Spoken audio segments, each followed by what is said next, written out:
আমি আমার খুতবার শুরুতে সূরা মুলকের প্রথম আয়াত তেলাওয়াত করেছি। আসুন আজকের এই চমৎকার রজনীতে, এই মোবারক রজনীতে, এই বরকতময় সন্ধ্যায় রাতে আমরা সূরাতুল মুলকের আলোকে কথা শুনি। আওয়াজ করে পড়েন ইনশাআল্লাহ। সূরাতুল মুলক আল কোরআন আল কারীমের 29তম পারায় অবস্থিত সর্বপ্রথম সূরা, 29 পারার প্রথম সূরা। সূরাটি মাক্কি সূরা। এই সূরায় রুকু রয়েছে 2টি, আয়াত আছে 30টি। অনেক বরকতময় সূরা। বিশ্বনবী বলেন, ইন্না হাযিহি সূরা মানিআতুন মিন আযাবিল কবর। এই সূরাটা যে তেলাওয়াত করবে আল্লাহ তাআলা তাকে কবরের আযাব থেকে বাঁচায় দিবে। সুবহানাল্লাহর আস্তে বলেন। কোন সূরা তেলাওয়াত করলে? সূরা মুলক। সবাই বলেন কোন সূরা? Consider this program, tafsir program, as a class. The person is delivering lecture, sitting in front of you, he is your teacher. And you all sitting guys are the students of Tafsirul Quran. এই প্রোগ্রামগুলো, শীতের প্রোগ্রামগুলোকে ক্লাসের মতো মনে করবেন, তাহলে কিছু শিখে যাওয়া যাবে।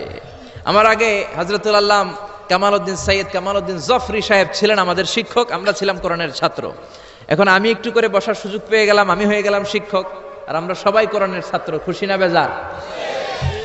তো সূরাতুল মুলক এমন সূরা যেটা আপনাকে কবরের আযাব থেকে বাঁচাবে। বিশ্বনবী বললেন, মানিআতুন মিন আযাবিল কবর। এই সূরা যে তেলাওয়াত করবে তার কোনো কবরের আযাব হবে না। পড়েন সুবহানাল্লাহ। আমাদের কবরে যাওয়া লাগবে কি লাগবে না? কোনো সন্দেহ আছে? একদিন মাটির ভেতরে হবে ঘর রে মন আমার, কেন বাঁধো দালান ঘর রে মন আমার, কেন বাঁধো দালান ঘর। একদিন মাটির ভেতরে হবে ঘর রে মন আমার, কেন বাঁধো দালান ঘর। ঠিক কি না? দাদা চলে গেল, বাবা চলে গেল, চাচা চলে গেল, ফুফা চলে গেল, আপনি মনে হয় যাবেন না। যাবেন? তার জোরে বলা যায় না আপনি যাবেন না? আপনি যাবেন, আপনার ছেলে মেয়েগুলো যাবে, আপনার বিবির পেটে 2 মাসের ছোট্ট একটা বাচ্চা, এখনো রক্ত মাংস মানুষ হয় নাই, এতটুকু গোশতের টুকরা, ওই বাচ্চাটা মনে হয় যাবে না। যাবে? দুনিয়াতে আসেই তো নাই, যাবে কেমনে? আসবে, যতদিন হায়াত পাওয়ার পাবে তারপরে যাবে। চিল্লায় বলেন ঠিক কিনা? কিন্তু আমাদের লাইফস্টাইল দেখলে মনে হয় আমরা মরবো না, 1000 বছর বাঁচার জন্য আমরা এসেছি। শুধু আমরা বলি সবকিছু আমার, আমার, আমার বাড়ি, আমার গাড়ি, আমার এলাকা, আমার দাপট, এগুলো বলতে আমরা খুব পছন্দ করি। চিল্লায় কোন ঠিক কিনা?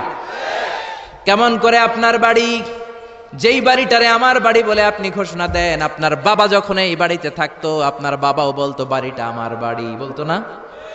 আপনার দাদা যখন এই বাড়িতে থাকতো দাদাও বলতো এটা আমার বাড়ি। দাদার দাদার দাদা যখন এই বাড়িতে থাকতো উনিও বলতো আমার বাড়ি। আপনি মরে গেলে আপনার ছেলে দাবি করবে আমার বাড়ি, ছেলে মরলে নাতি বলবে আমার বাড়ি, নাতির নাতির নাতিও যখন এই বাড়িতে থাকবে সেও বলবে আমার বাড়ি। বাড়ি একটা, দাবিদার কতজন চিন্তা করেছেন?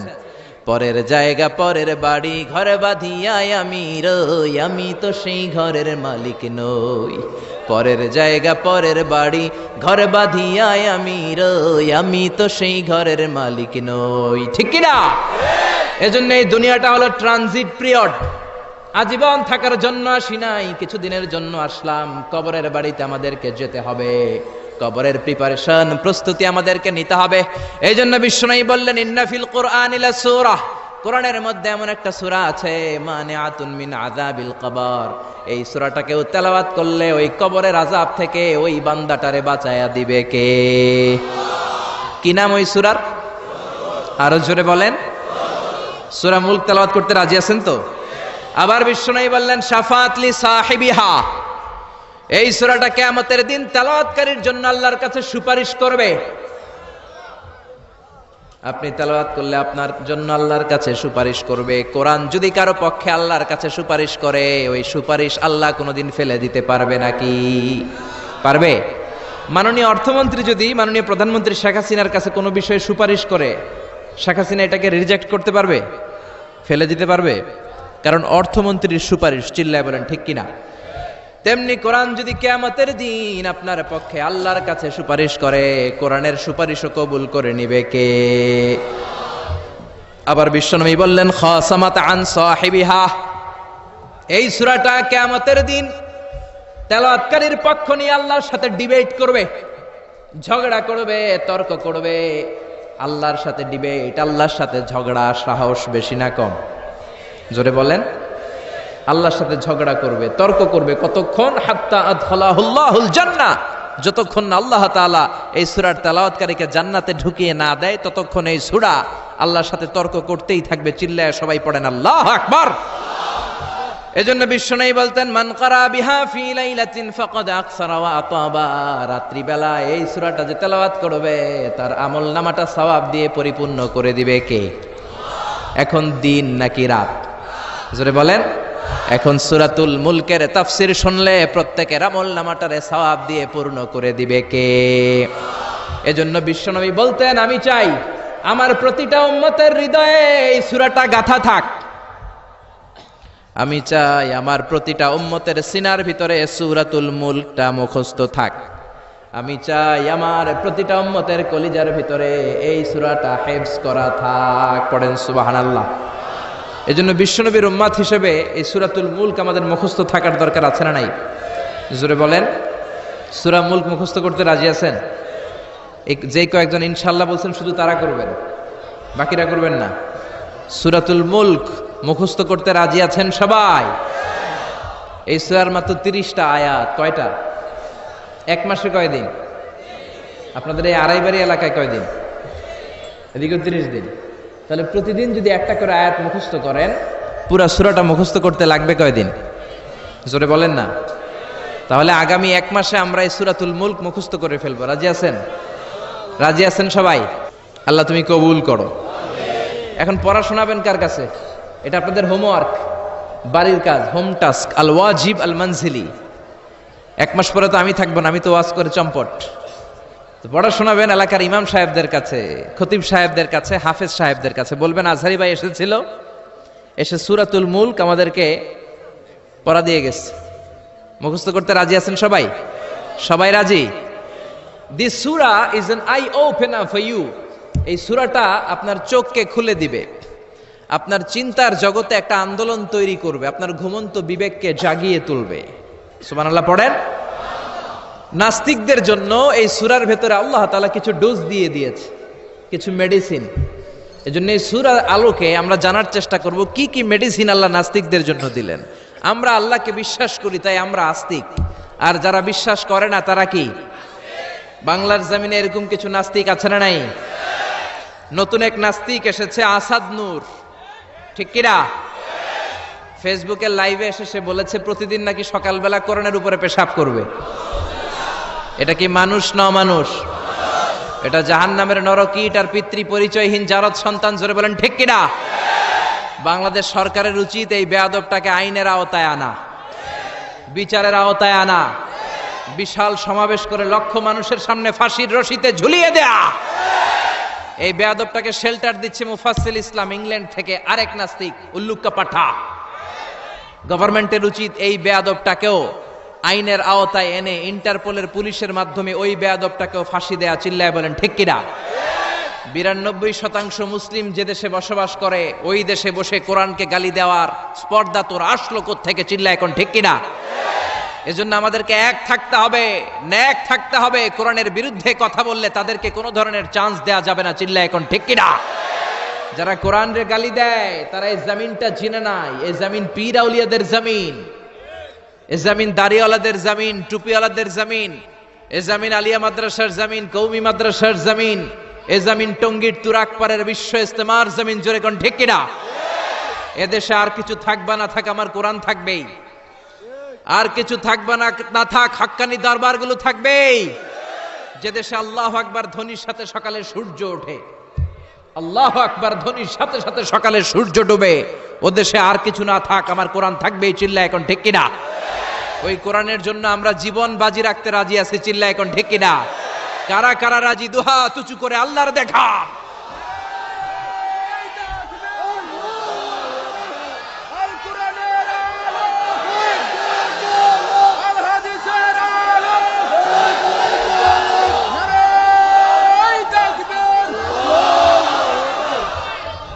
আল্লাহ কোরআনের জন্য ভালোবাসাকে তুমি কবুল করে নাও।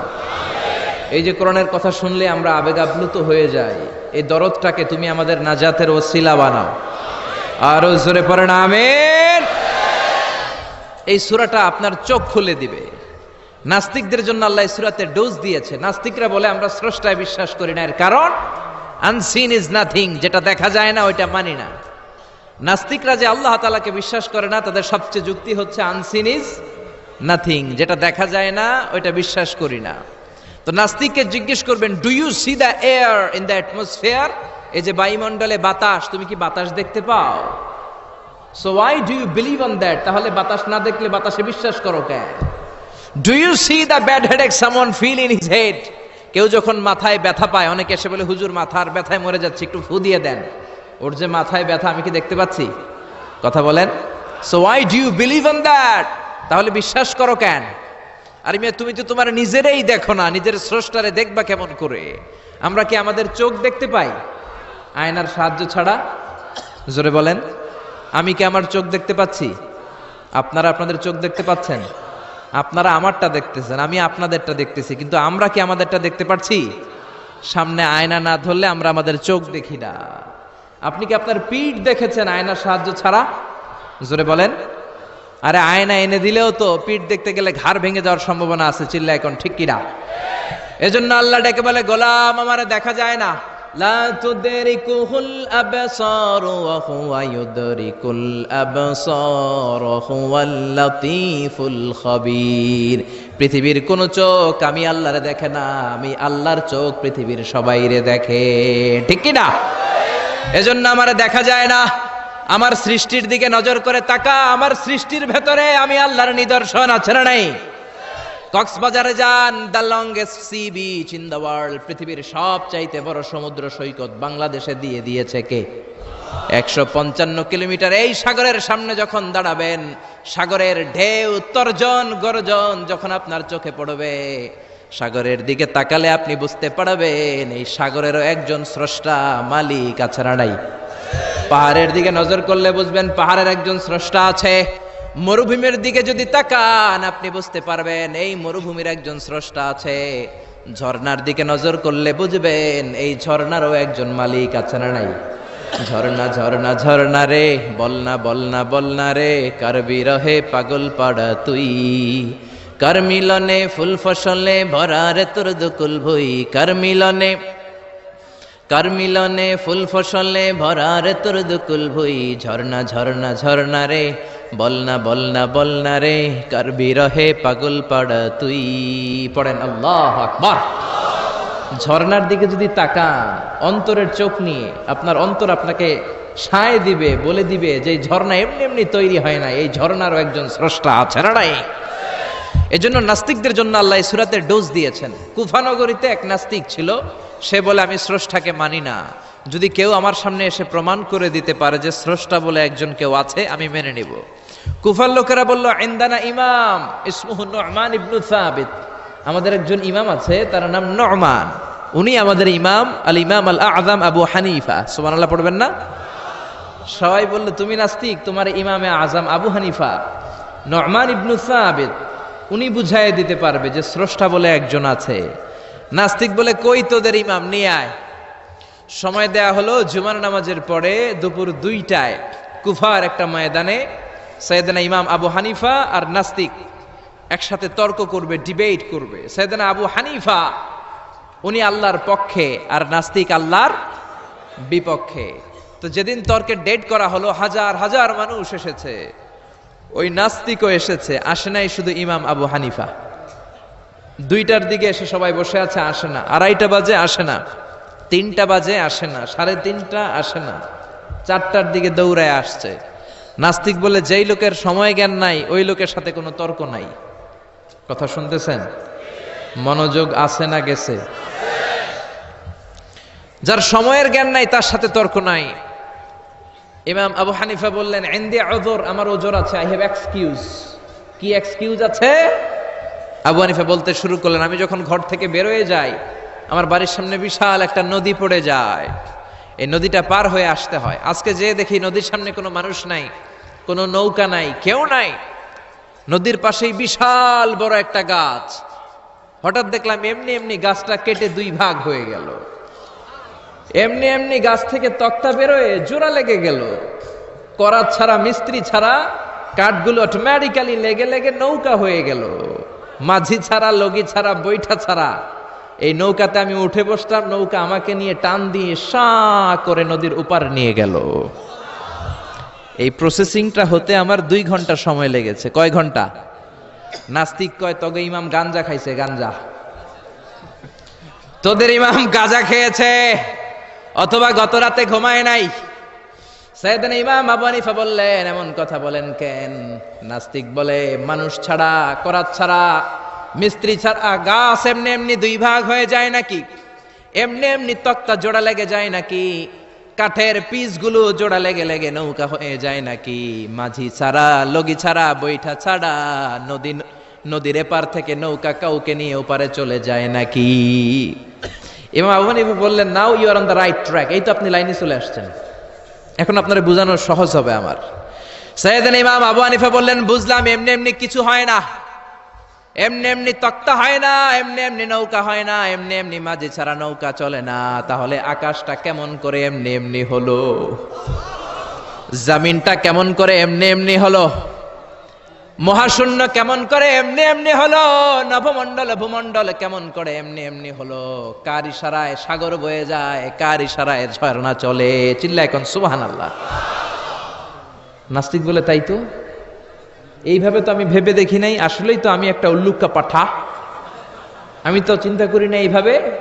নাস্তিক বলে, ও ইমাম, আপনি আমার ঘুমন্ত বিবেককে জাগিয়ে দিয়েছেন, আমার চোখ আপনি খুলে দিয়েছেন, আর দেরি করার দরকার নাই। আপনি আমারে পড়িয়ে দেন, লা ইলাহা ইল্লাল্লাহু মুহাম্মাদুর রাসূলুল্লাহ সাল্লাল্লাহু। এজন্য সূরার ভেতরে নাস্তিকদের জন্য কিছু মেডিসিন দিয়েছে কে? আরো জোরে সবাই বলেন, কে? সূরার নাম আরো জোরে সবাই বলেন না, কি নাম? সূরা মুলক। মুলক মানে ক্ষমতা। মুলক মানে কি? মুলক মানে পাওয়ার, মুলক মানে অথরিটি, মুলক মানে সভরেন্টি।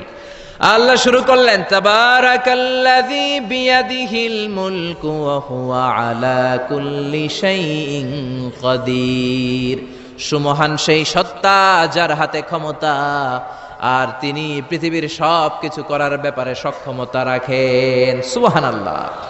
আল্লাহ শুরু করলেন তাবারাকা দিয়ে, তাবারাকাল্লাযী বিয়াদিহিল মুলক। সুমহান সেই সত্তা যার হাতে ক্ষমতা। ক্ষমতা কার হাতে? সবাই বলেন, কার হাতে?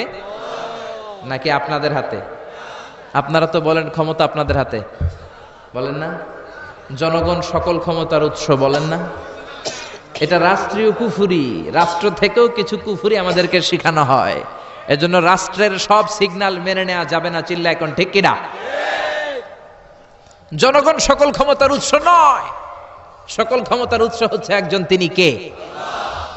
একটু খেয়াল করে বুঝে উত্তর দেন। কেমন করে আপনি ক্ষমতার উৎস হন? আপনার যখন পেটে ব্যথা হয়, আপনি বিছানায় গড়াগড়ি খান কি খান না? ডায়রিয়া হলে চিল্লাচিল্লি করেন কি করেন না? তো আপনি না ক্ষমতার উৎস, আপনি চিল্লাচিল্লি করেন কেন? 3 বার ডায়রিয়ার কারণে টয়লেটে গেলে 4র্থবার আর চেহারার দিকে তাকানো যায় না। 5 বার বাথরুমে গেলে বাইরে একা আই আর হাইতান্ন, আই মরি যাইউম। তো হাইতান্ন কিল্লাই? আপনার ক্ষমতার মালিক। ডায়রিয়া হলে আপনি টয়লেট থেকে বের হয়ে বলবেন, আমি ক্ষমতার মালিক, এই জন্য আমার ডায়রিয়া হয়েছে। আসলে আমরা ক্ষমতার মালিক নই। ক্ষমতার মালিক একজন, তিনি কে? আমরা হলাম সবাই দুর্বল। ওয়া খুলিকাল ইনসানু দাঈফা। আমাদেরকে দুর্বল বানিয়ে আল্লাহ তৈরি করেছেন। শুধু আমরাই দুর্বল নই, আমরা দুর্বলের ঘরের দুর্বল। আমরা দুর্বল, আমাদের বাবাও দুর্বল, দাদাও দুর্বল। তার মানে দুর্বলের ঘরের, দুর্বলের ঘরের আমরা তো দুর্বল। রিকশার টায়ার পাংচার হলে আমরা বাজারে লাভ দিয়ে উঠি, লাভ দেন না? আমি কত লাভ দিছি? আমি তো এক জেলা থেকে আরেক জেলায় তাফসীর প্রোগ্রামের কারণে যাওয়া লাগে। তো মাঝ রাতে মাঝে মাঝে ট্রাকের চাকা টায়ার পাংচার হয়ে যায়, তো লাভ দিয়ে উঠি। রিকশাওয়ালারে বলি, কিরে? ড্রাইভারে বলি, কিরে কিসের আওয়াজ? বলে, হুজুর ট্রাকের টায়ার পাংচার হয়ে গেছে। লাভ দিয়ে উঠি। কোনো ক্ষমতা নাই। পিছন থেকে কেউ যদি বলে, হুজুর মাহফিলের প্যান্ডেলে সাপ, ফস, খুঁজে পাওয়া যাবে? আপনারা থাকলে আমি দৌড় দিমে এসি বাদিয়া, চাচা আপন প্রাণ বাসা। 3-4টা ভাউয়া ব্যাং যদি কেউ ছেড়ে দেয়, এখানে একটা ওইদিকে একটা ওইদিকে একটা, ব্যাং আর কি লাভ দিবে? তার সে 3 ডবল লাভ দিয়ে আপনারা পালাবেন, ঠিক কিনা? তাহলে আসলে আমাদের কোনো ক্ষমতা নাই, ক্ষমতার মালিক হলো একজন, তিনি কে? এজন্য রব্বুল আলামিন বলেন, তাবারাকাল্লাযী বিয়াদিহিল মুলকু ওয়া হুয়া আলা কুল্লি শাইইন কাদির। সুমহান সেই সত্তা যার হাতে ক্ষমতা, ক্ষমতা কার হাতে? আমাদের কোনো ক্ষমতা নাই, আমরা নকল ক্ষমতার মালিক, আসল ক্ষমতার মালিক একজন, তিনি কে? আমাদের যে ক্ষমতা নাই, এটা ভূমিকম্প হলে টের পাওয়া যায়। রাত 3টার দিকে যখন ভূমিকম্প হয়, সব লোক বিল্ডিং থুয়া দেয় দৌড়, ভাড়াটিয়াও দৌড়, বাড়িওয়ালাও দৌড়। কসবা এলাকার বাড়িওয়ালারা মনে হয় দৌড় দেয় না, কথা বলেন? ভাড়াটিয়াও দৌড় দেয়, বাড়িওয়ালাও দৌড় দেয়। চিল্লায় বলেন ঠিক কিনা? রাত 3টায় যখন ভূমিকম্প হয়, পুলিশের প্রধানও দৌড় দেয়, বাস্তবে তো র্যাবের প্রধানও দৌড় দেয়, প্রেসিডেন্টও দৌড় দেয়, শুধু প্রধানমন্ত্রী দৌড় দেয় না। দেয়? আমি কই নাই, কিন্তু আপনারা কইছেন। দোষ আপনাদের, আমার কোনো দোষ নাই, আমি প্রধানমন্ত্রীর কিছু বলি নাই। চাচা আপন প্রাণ বাঁচা। রাতে ভূমিকম্প হলে দৌড় দিতে হয়, চিল্লায় বলেন ঠিক কিনা?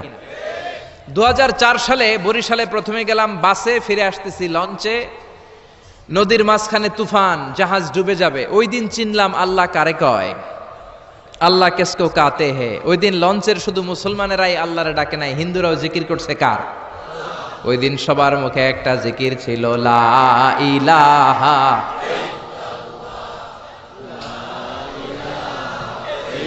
লা ইলাহা ইল্লাল্লাহু মুহাম্মাদুর রাসূলুল্লাহ। লঞ্চের সবাই সেদিন চিৎকার দিয়ে বলছে, বাঁচাও। আমি বললাম, কে বাঁচাবে? কয় হুজুর আপনি বাঁচাবেন।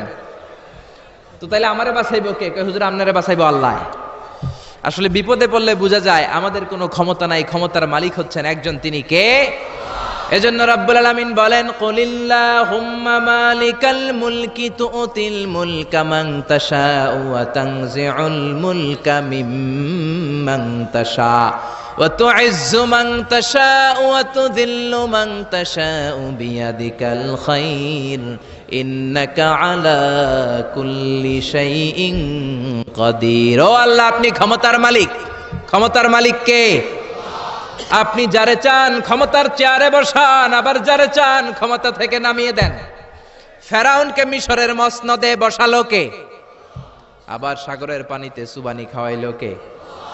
নমরুদকে ইরাকের চেয়ারে বসালো কে? আবার মশার কামড় দিয়ে শেষ করে দিল কে? ডোনাল্ড ট্রাম্পকে আমেরিকার ক্ষমতার চেয়ারের মধ্যে বসালো কে? ডোনাল্ড ট্রাম্প যদি বান্দ্রামি করে, ওইটারও লাথি মাইরা নামায়া দিতে পারে কে? এজন্য আল্লাহ বললেন, তাবারাকাল্লাযী বিয়াদিহিল মুলকু ওয়া হুয়া আলা কুল্লি শাইইন কাদির। সুমহান সেই সত্তা যার হাতে ক্ষমতা, সব ক্ষমতা কার হাতে?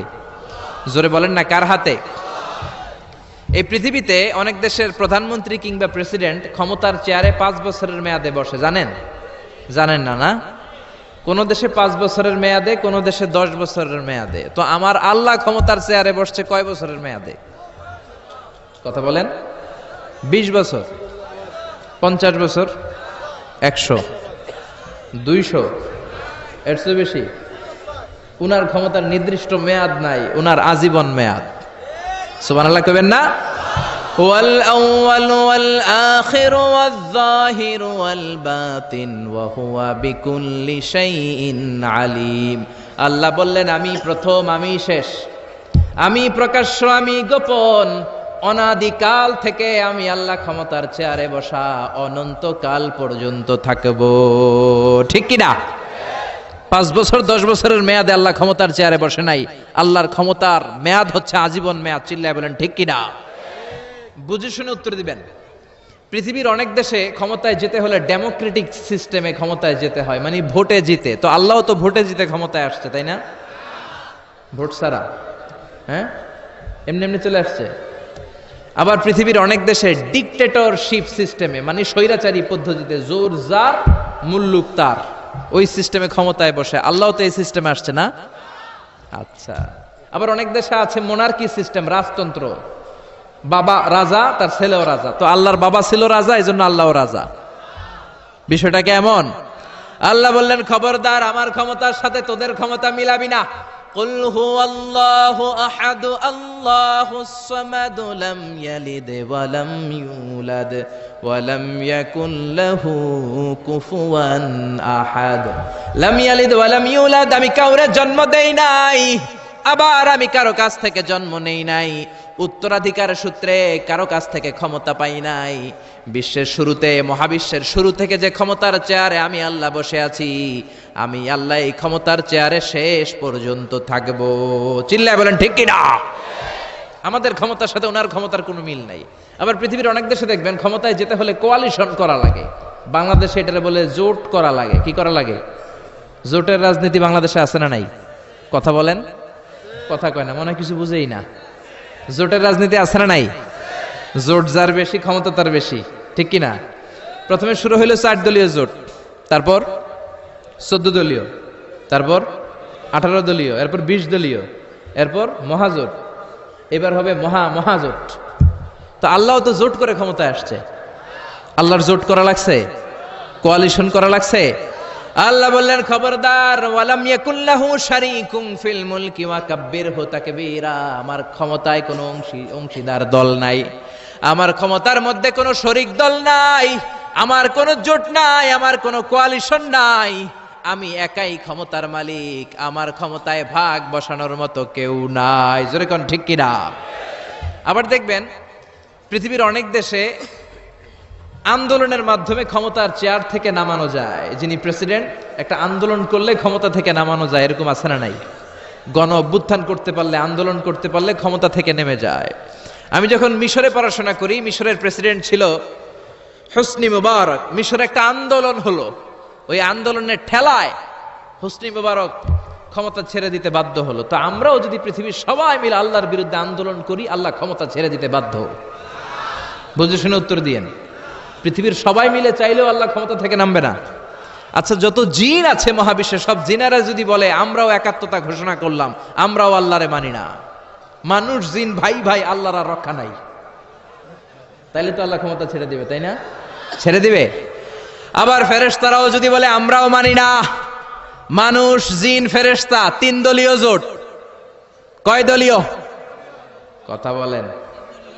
মানুষ জিন ফেরেশতা 3 দলীয় জোট করে যদি আল্লাহর ব্যাপারে বিদ্রোহ করি, তাহলে আল্লাহর ক্ষমতা শেষ নাকি? আল্লাহর ক্ষমতা শেষ? আল্লাহ বললেন, ওয়া আন্নাকুম গায়রু মুআজিজিল্লাহ,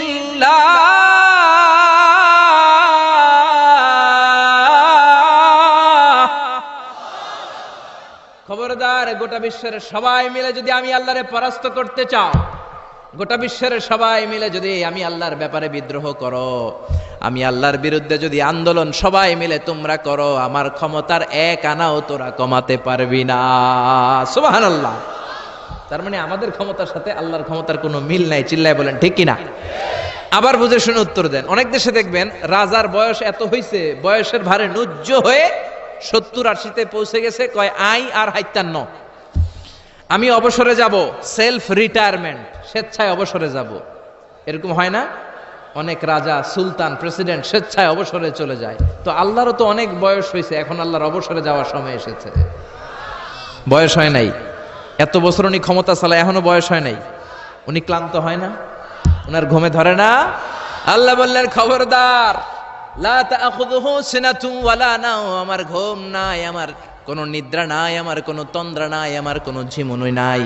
ওয়ালা ইয়াউদুহু হিফযুহুমা ওয়া হুয়াল আলিয়ুল আযীম। এই পুরো মহাবিশ্বটা পরিচালনা করতে যে আমি আল্লাহ ক্লান্ত হই না, আমি আল্লাহর তন্দ্রা আসে না, আমি আল্লাহর ঝিমুনি আসে না, আমি আল্লাহর ঘুম আসে না, আমি আল্লাহ একাই মহাবিশ্বের সব ক্ষমতার মালিক। ঠিক কি না?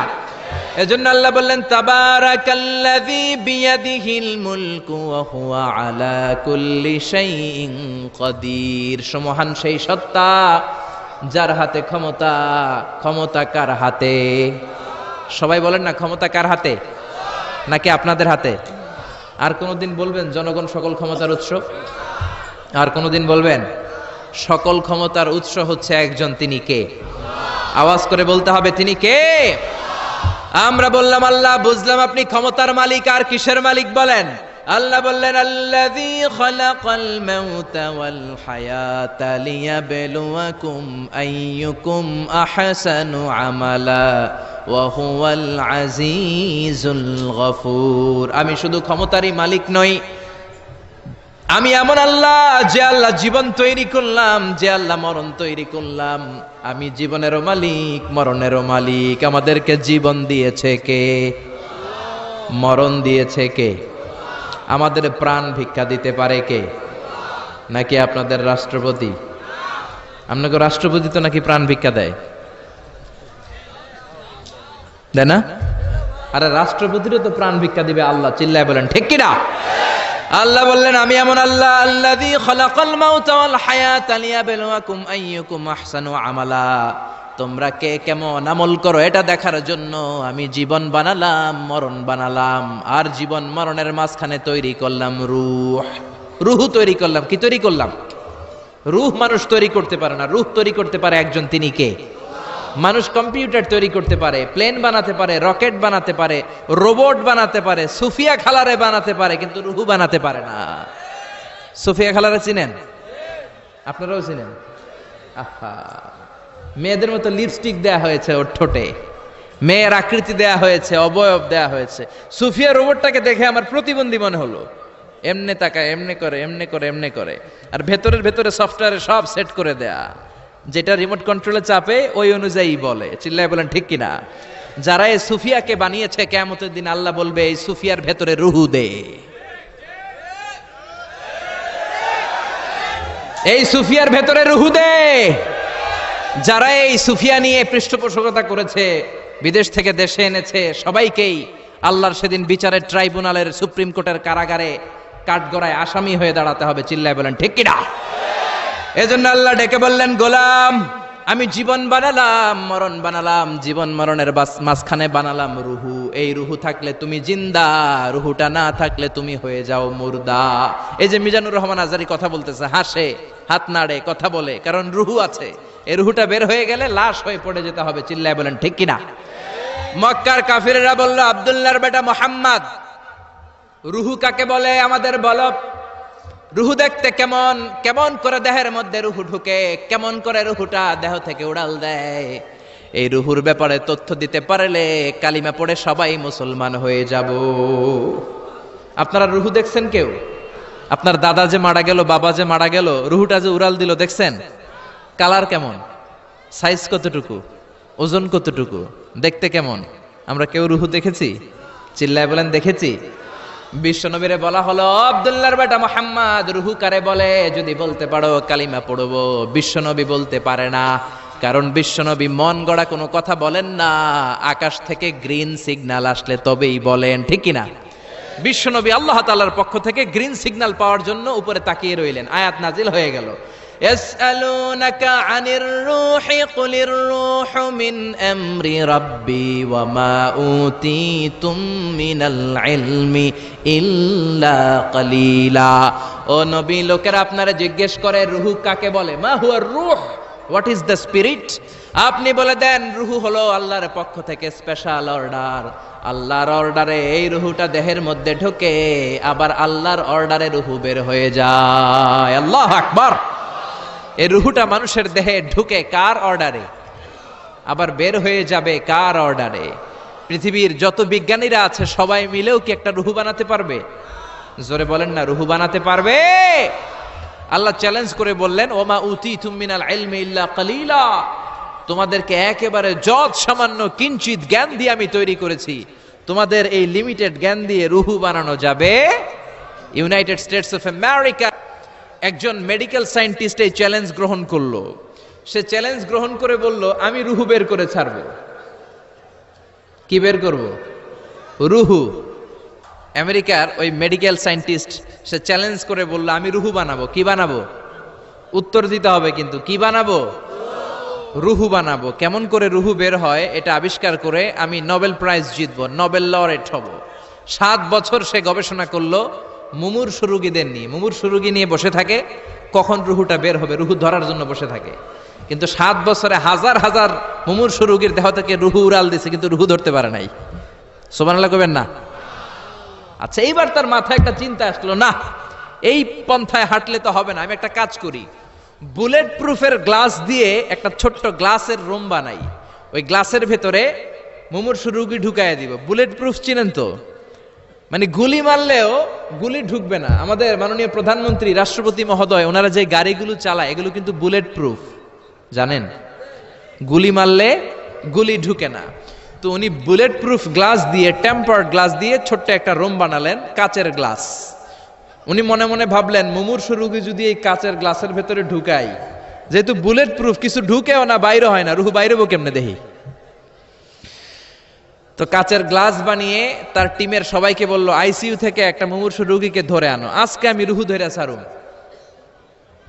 তো মুমূর্ষু রোগীকে আনা হয়েছে ইন্টেনসিভ কেয়ার ইউনিট থেকে, তাকে কৃত্রিম অক্সিজেন দিয়ে লাইফ সাপোর্টে রাখা হয়েছে। মেডিকেল টিমের প্রধান বলে, এই লোকটারে এই বুলেট প্রুফ গ্লাসের যে ছোট্ট রুম, এটার ভিতরে ঢুকানোর আগে চেক হিজ বিপি, তার বিপি মাপ, ব্লাড প্রেশার মাপ। তো মেপে দেখে ঠিক আছে। ওজন মাপ, বলে ওজন মাপা হলো, ওজন হচ্ছে 80 কেজি, 80 কিলোগ্রাম। কত কেজি? 80। সবাই বলেন কত কেজি? 80 কেজি। এবার মেডিকেল টিমের প্রধান বলে, মুমূর্ষু রোগীটার ভিতরে ঢুকিয়ে দে। ঢুকানো হলো। এবার সে বলল, লাইফ সাপোর্ট খুলে ফেল। সবাই বলে, স্যার লাইফ সাপোর্ট খুলে ফেললে তো মরে যাবে। মেডিকেল টিমের প্রধানকে মারার জন্যই তো আনছি, এটার না মারলে আমি রুহু পামু কেমনে? এটা রুহুটা তো বের করতে হবে দেহ থেকে। তো যেই কথা সেই কাজ, ঢুকানো হলো, লাইফ সাপোর্ট খুলে ফেলা হলো। লোকটা গ্লাস ফিটিং করা রুমের ভেতরে ছটফট ছটফট করতে করতে দুনিয়া থেকে বিদায় নাই। এবার মেডিকেল টিমের প্রধান রুহু খুঁজতেছে, দুনিয়া থেকে বিদায়, তার মানে তো রুহু বের হয়ে গেছে, কিন্তু রুহু আর খুঁজে পায় না। গ্লাসের এই দিকে তাকায়, ওই দিকে তাকায়, নিচে উপরে ডানে বায়ে সামনে পেছনে, কোথাও রুহু নাই। রুহু খুঁজে পাওয়া যায় না। সে ভাবলো, আমি গ্লাসের দরজাটা খুলে হাত দিয়ে এরকম বাইং মাছ যেমনি হাতায়, এরকম হাতাইলে হয়তো রুহু পাবো। তো কাচের গ্লাস খুলে হাত দিয়ে এরকম হাতানো শুরু করলো। হাতাতে হাতাতে পুরো গ্লাস ফিটিং করা রুমের ভিতরে সব খুঁজে ফেললে, কিন্তু রুহু খুঁজে পাওয়া যায় নাই। লোকটাকে বের করা হলো। উনি বললেন, চেক হিজ বিপি, বিপি মাপতো। সবাই বলে, স্যার এটা তো ময়রা ভূত হয়ে গেছে, এখন তো বিপি নাই। বিপি বুঝেন তো? Blood pressure. এই যে ধাক্কাটা, অলিন্দ নিলয়, সিস্টলিক ডায়াস্টলিক, জন্মের পর থেকেই আমাদের এই যে দম নেয়া আর দম ছেড়ে দেওয়ার খেলাটা আছে না নাই? কথা বলেন। এই যে ফুসফুস দম নেয়, দম ছেড়ে দেয়। শীতের রাতে আপনি কম্বল গায়ে দিয়ে ঘুমায় যান, আপনার দমও কি ঘুমায় যায়? আপনার দম ঘুমাইলে তো আপনি ঠুস। আয় রে মানুষ রঙিন ফানুষ, দম ফুরাইলে তবু তো ভাই কারোরই নাই একটুখানি। আয় রে মানুষ রঙিন ফানুষ, রঙিন ফানুষ, আয় রে মানুষ। পড়েন আল্লাহু আকবার। এবার মেডিকেল টিমের প্রধান বলে, চেক হিজ বিপি, বিপি মাপ।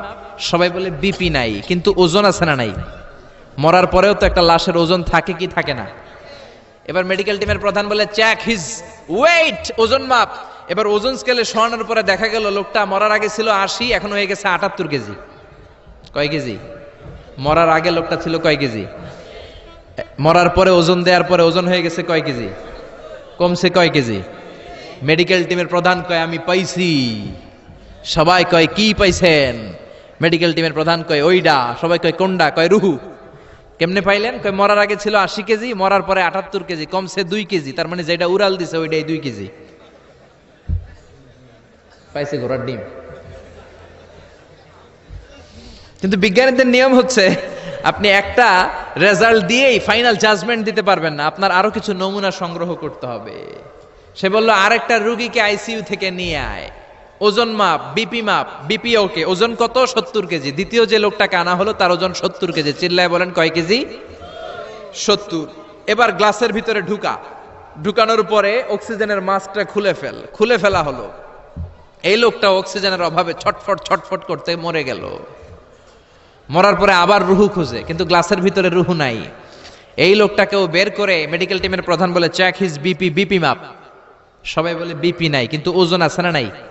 এই লোকটার ওজন মরার আগে কত কেজি? 70। এবার ওজন দিয়া দেখে এই মৃত লোকটার ওজন হয়ে গেছে 71 কেজি। কয় কেজি?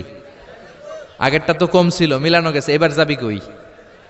হ্যাঁ, আগেরটা 2 কেজি কমেছে, মনে মনে চিন্তা ছিল রুহু যেটা ছিল উড়াল দিয়েছে, রুহু নাই, 2 কেজি কমেছে। এবার ছিল 70 কেজি, মরার পরে আরো বেড়ে গেছে 1 কেজি, এবার যাবে কই? আল্লাহ বলে কিয়ামত পর্যন্ত বিপি মাপতে পারবা, কিয়ামত পর্যন্ত বুলেট প্রুফের গ্লাসের ভিতরে লাশ ঢুকাতে পারবা, বের করতে পারবা, কিন্তু রুহু খুঁজে বের করতে পারবা না, ঠিক কি না? ইয়াসআলুনাকা আনির রূহি কুলির রূহু মিন আমরি রাব্বি ওয়া মা উতীতুম মিনাল ইলমি ইল্লা কালিলা। নবী লোকেরা আপনার রুহের ব্যাপারে জিজ্ঞেস করে, আপনি সোজা সাপটা লোকদেরকে বলে দেন রুহু হলো আমার আল্লাহর আদেশ মাত্র। আল্লাহর আদেশে দেহে ঢুকে, আল্লাহর আদেশে বের হয়। পৃথিবীর কোনো মানুষ রুহু খুঁজে বের করতে পারবে না, সে বের করতে পারে নাই। কারণ মানুষ মরে গেলে এক একজনের দেহের অবস্থা এক এক রকম। কারো হাতটা টাইট হয়ে যায়, খিচুনি দিয়ে দেহের সবকিছু জমাট বেঁধে যায়, ওজন কিছু বেড়ে যায়। আবার কারো দেহটা ফেসফেসে হয়ে যায়, দেহের পেটের ভেতরে যত গ্যাস ছিল এগুলো বের হয়ে দেহটা পাতলা হয়ে যায়। পাতলা হোক আর ভারী হোক, ওইটা মেজারমেন্ট করে রুহু খুঁজে বের করা যায় না। চিল্লায় বলেন ঠিক কিনা? আমরা বললাম আল্লাহ, বুঝলাম আপনি ক্ষমতার মালিক, আপনি রুহুর মালিক, আর কিসের মালিক বলেন? আল্লাহ বললেন আল্লাযী খালাকা সাবআ সামাওয়াতিন তিবাকা মা তারা ফি খালকির রহমানি মিন তাফাউত। ও গোলাম, আকাশের দিকে তাকা, মাথার উপরে তাকা, 7টা স্তরে আকাশটারে 7টা স্তরে বিন্যস্ত করে সাজিয়ে দিয়েছে কে? আবার আল্লাহ বললেন ওয়ালাকাদ যায়্যানাস সামাআদ দুনিয়া বিমাসাবিহা ওয়া জাআলনাহা রুজুমান লিশ-শায়াতিন। আমি এই পৃথিবীর কাছের আকাশটাকে, প্রথম আকাশটাকে চমৎকার চমৎকার তারা দিয়ে সুশোভিত করে দিয়েছি। সুবহানাল্লাহ। এই যে খালি চোখে উপরের দিকে যে আপনারা তাকান, তাকালে যেটা দেখা যায় এটা কি আকাশ? কথা বলেন না, এটা আকাশ না, এটা মহাশূন্য। এটা কি? জোরে বলেন, এটা কি? স্পেস, ফাদা। এটা মহাশূন্য। আপনি উপরের দিকে তাকালে যেটা দেখেন এটা প্রথম আকাশের মহাশূন্য। কথা খেয়াল করে বুঝতে হবে। তার অনেক অনেক উপরে প্রথম আকাশ, তারপরে দ্বিতীয় আকাশের মহাশূন্য, তারপরে দ্বিতীয় আকাশ, তারপরে তৃতীয় আকাশের মহাশূন্য, তারপরে তৃতীয় আকাশ, তারপরে চতুর্থ আকাশের মহাশূন্য, তারপরে চতুর্থ আকাশ। এভাবে একটার চেয়ে আরেকটা বড়। কত বড়? বিষ্ণু বললেন তোমার হাতের আংটিটা খুলে যদি সাহারা মরুভূমির উপরে ছুঁড়ে ফেলে দাও, সাহারা মরুভূমির তুলনায় তোমার হাতের আংটি যত ছোট, আল্লাহর দ্বিতীয় আসমানের তুলনায় আল্লাহর প্রথম আসমানটা ঠিক তত ছোট। সুবহানাল্লাহ। বাড়িতে যে বললেন একটার চেয়ে আরেকটা বড়। প্রথম আসমানের চেয়ে দ্বিতীয় আসমান বড়, দ্বিতীয় আসমানের চেয়ে তৃতীয় আসমান বড়, ওইটার চেয়ে চতুর্থ, পঞ্চম, ষষ্ঠ, সপ্তম ওইটা বড়। তার উপরে বর্ডার এলাকা সিদরাতুল মুনতাহা বড়, তার চেয়ে বড় হচ্ছে লাউহে মাহফুজ, তার চেয়ে বড় আল্লাহর আরশ, তার চেয়ে বড় আল্লাহর কুরসি, তার উপরে আল্লাহর 70,000 নূরের পর্দার প্রথম পর্দাটা মহাবিশ্বের সবকিছুর চাইতে বড়। আল্লাহর এই সৃষ্টির তুলনায় কত ক্ষুদ্র আমি, কত তুচ্ছ আমি, কত নগণ্য আমি। এই যে আড়াইবাড়ি দরবার, এটার কোন থানায় পড়েছে? কসবা। কসবা হচ্ছে ব্রাহ্মণবাড়িয়ার একটা থানা, তাই না? ব্রাহ্মণবাড়িয়া হচ্ছে বাংলাদেশের 64টা জেলার একটা জেলা। এরকম 64টা জেলা মিলে সুজলা সুফলা শস্য শ্যামলা ডিজিটাল বাংলাদেশ, ঠিক কিনা? আর এই ডিজিটাল বাংলাদেশ এই পৃথিবীর সবচেয়ে বড় দেশ নাকি? হ্যাঁ, তাহলে ছোট্ট সাইজের একটা দেশ। এই যে পাশের ভারত, এই ভারতও বাংলাদেশের চেয়ে 20-25 গুণ বড়। কানাডা প্রায় 100 গুণ বড়, রাশিয়া প্রায় 150 গুণ বড়। এরকম 200টা দেশ নিয়ে পৃথিবীর 30 ভাগ স্থল, বাকি 70 ভাগ শুধু হানি আর হানি। বুঝতে পারছেন? 30 ভাগ হচ্ছে স্থল, বাকি 70 ভাগ জল। এই পুরোটা মিলে আমাদের পৃথিবী।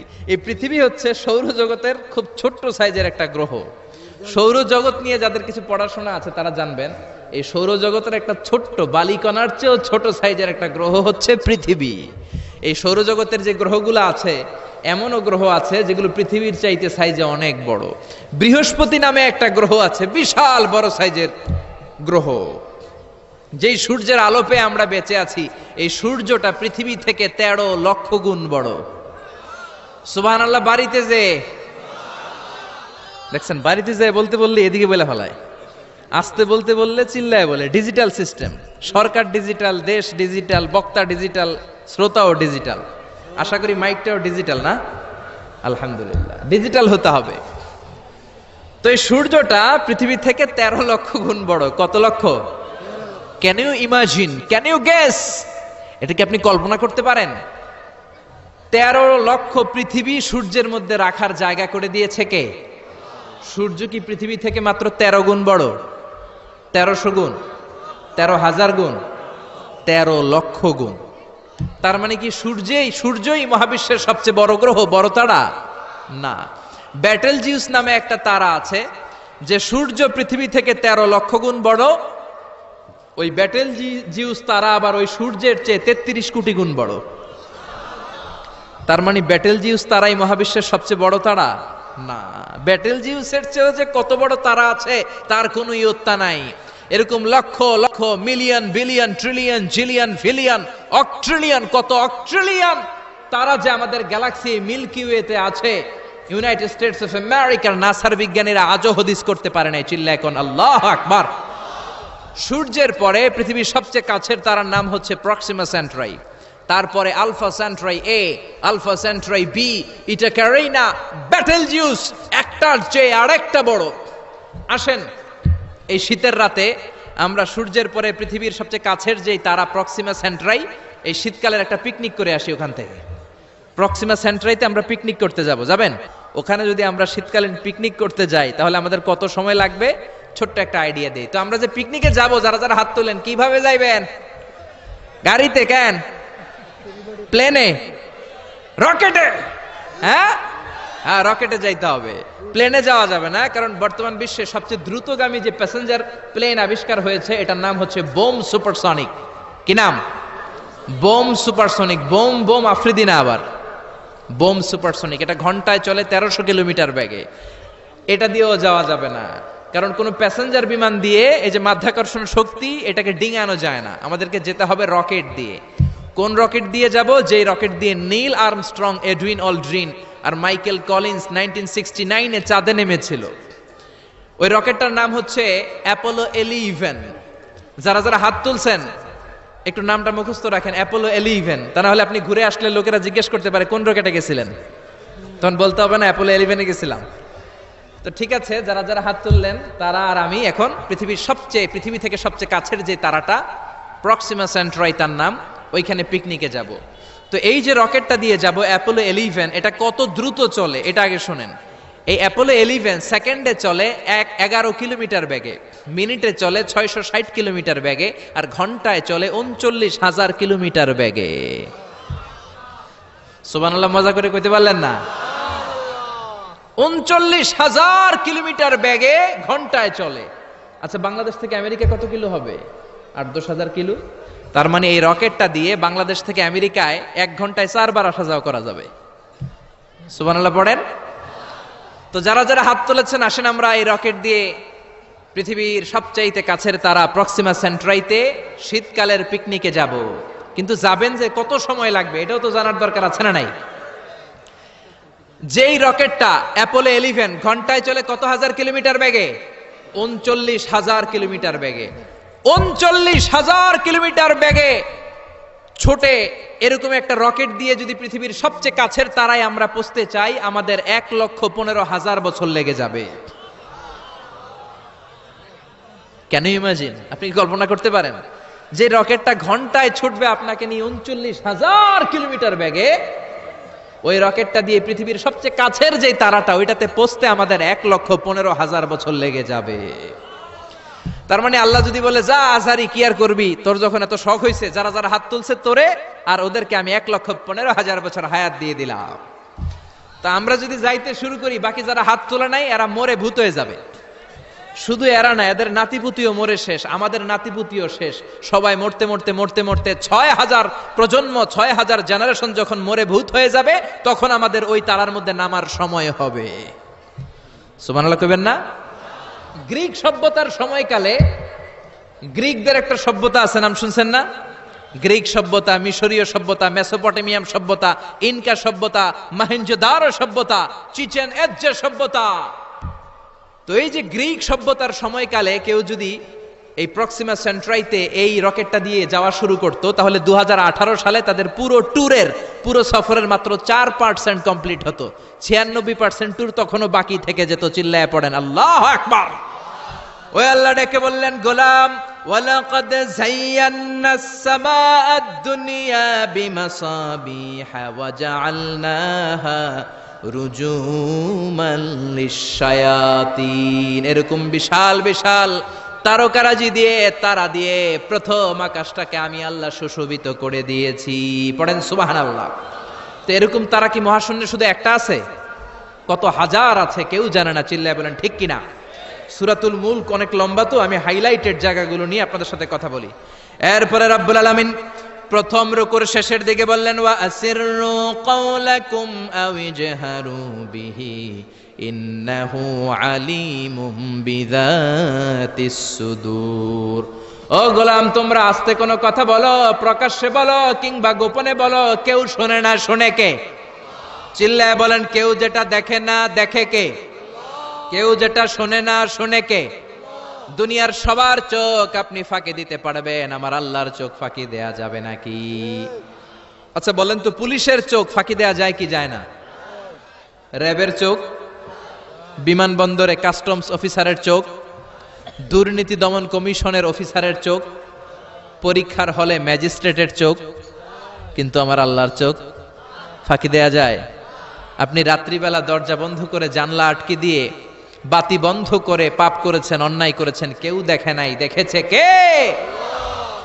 এরপরে আল্লাহ বললেন, আওয়ালাম ইয়ারাউ ইলাত তায়রি ফাওকাহুম সাফাতিন ওয়া ইয়াকবিদনা মা ইউমসিকুহুন্না ইল্লার রাহমান ইন্নাহু বিকুল্লি শাইইম বাসীর। আল্লাহ ডেকে বললেন, গোলাম ওরা কি পাখির দিকে তাকায় না? আওয়ালাম ইয়ারাউ ইলাত তায়র, ওরা কি পাখির দিকে নজর করে না?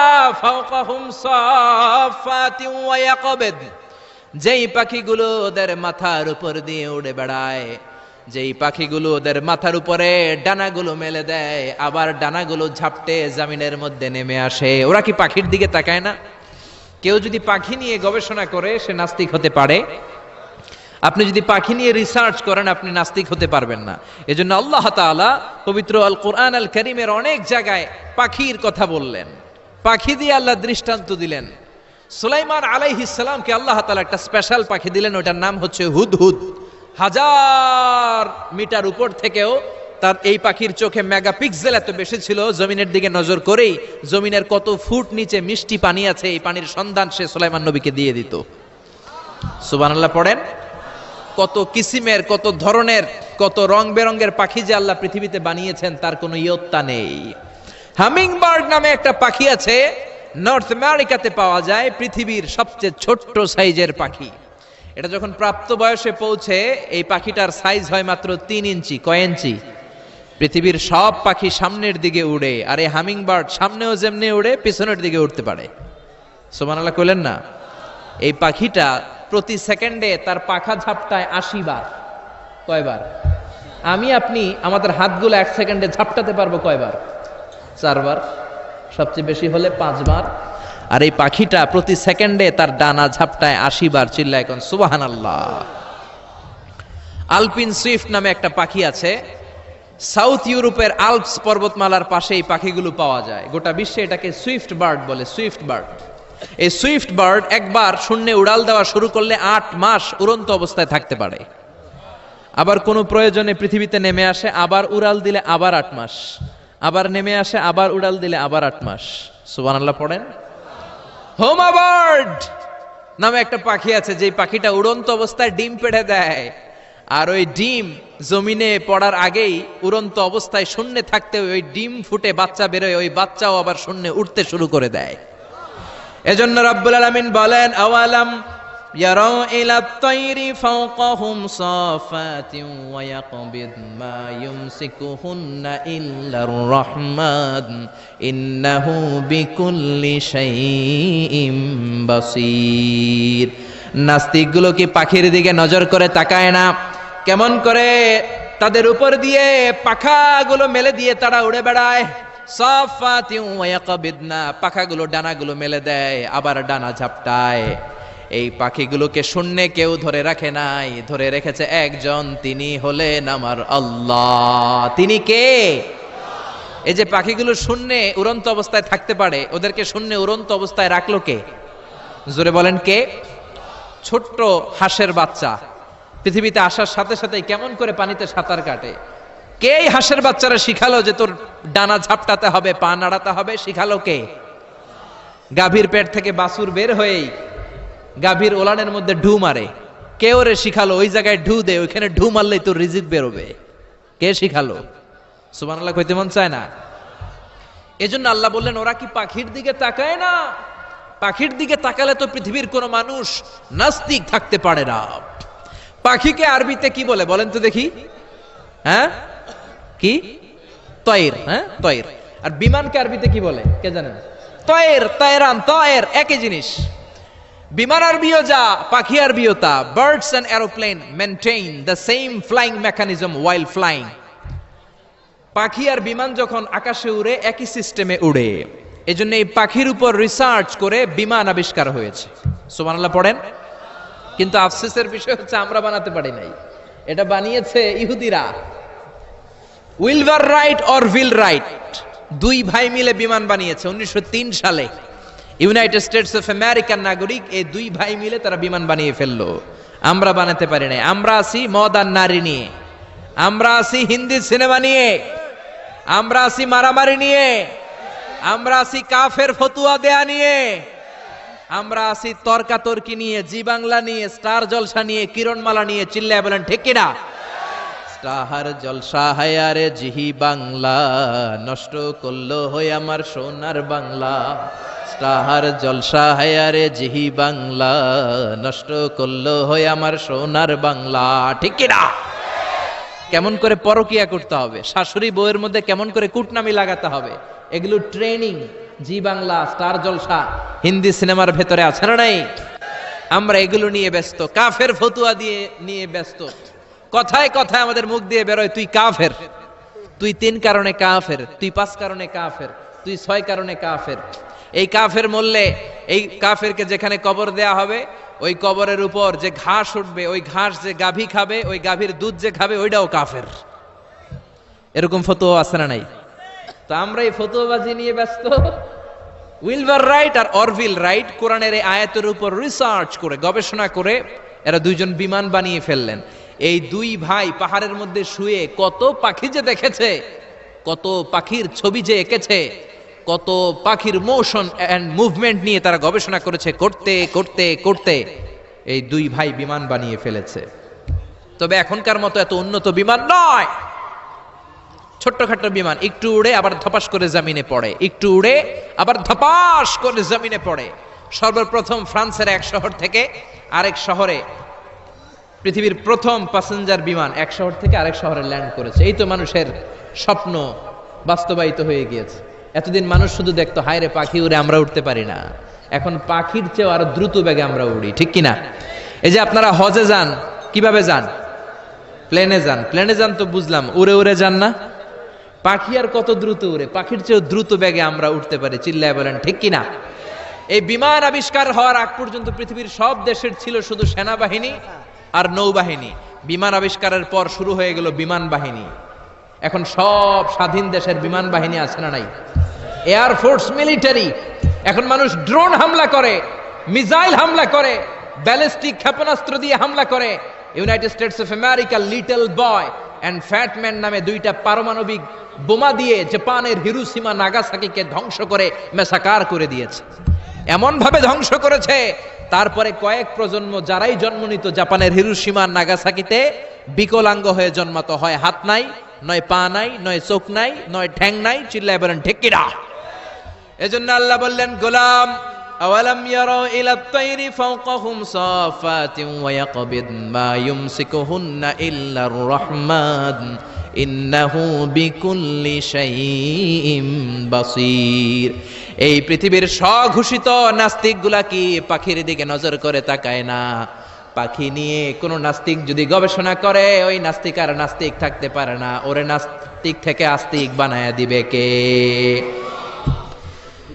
এরপর আল্লাহ বললেন, আম্মান হাযাল্লাযী ইয়ারযুকুকুম ইন আমসাকা রিজকাহু বাল্লাজ্জু ফী উতুওয়িন ওয়া নুফুর।